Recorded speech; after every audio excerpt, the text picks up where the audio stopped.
Hey guys, Professor Bill, Comic Book University, and Lady of Wrath, issue number 1. Never heard of this comic? You're not blamed. Listen, this is basically an issue 1. It was just released for the first time, Thursday, Friday, something like that just passed. I went to Fan Expo Canada, and I actually saw a buddy of mine that I know from over in the Gotham Central Comics. This is one of the 5 local comic book shops around here. Yes, I visit them all, but this is clearly my favorite one. And saw him. His name is Austin Chuck-Yin, and he's actually got a comic book out. I did not know this. I absolutely did not know this about him. But he got together with this artist, Oliver Castellaneta, really good artist, and they put together a comic book. Now, I don't know if this has ever been done before. Don't know. Don't really care. I know this is being done right now. They have issue number 1 out, and if you support the Kickstarter, you can actually get your hands on the comic itself, either by digital or directly. They'll actually mail this sucker to you. And they've got a couple variants also, which I didn't even see there.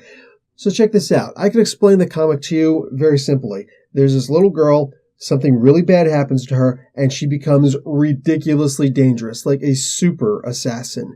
Now, I can explain more, but I think that an even better job is actually done by Chuck on the Kickstarter page. So there's a whole bunch of things here. I've actually got the card for the Kickstarter.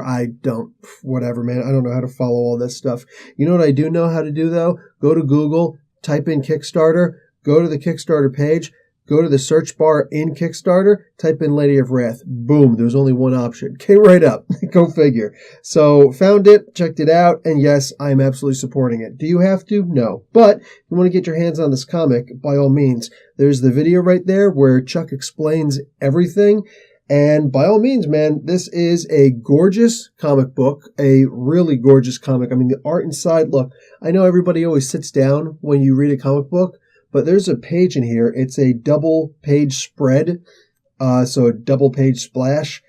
It was so gorgeous that I swear to God, if I was not sitting, I would have fallen over. It was that amazing to look at. And the whole thing is in black and white, except for like the opening salvo. But man, this is an absolutely detailed, gorgeous comic. I'm going to be honest. I hope Chuck doesn't get mad at me, but I did notice a couple of spelling errors. Make no mistake, I was a university professor, hence Professor Bill, but I was a university professor for English. So yeah, I'm going to notice these things. I noticed 3 that to me were glaring.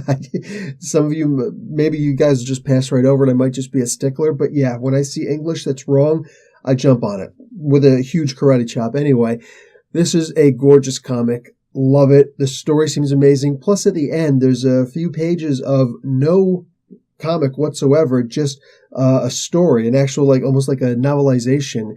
It's only like maybe 2 or 3 pages, but it is very welcome. It seems to be a backstory for the main villain.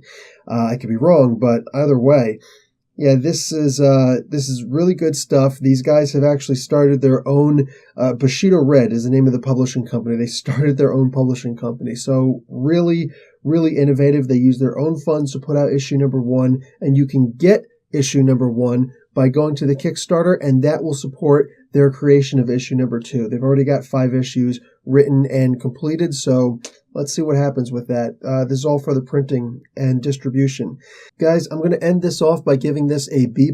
This is a gorgeous comic. Genuinely love the art in it. It's absolutely amazing, like flooring you. It will, to me, it just floored me. I was surprised at how much detail was put in.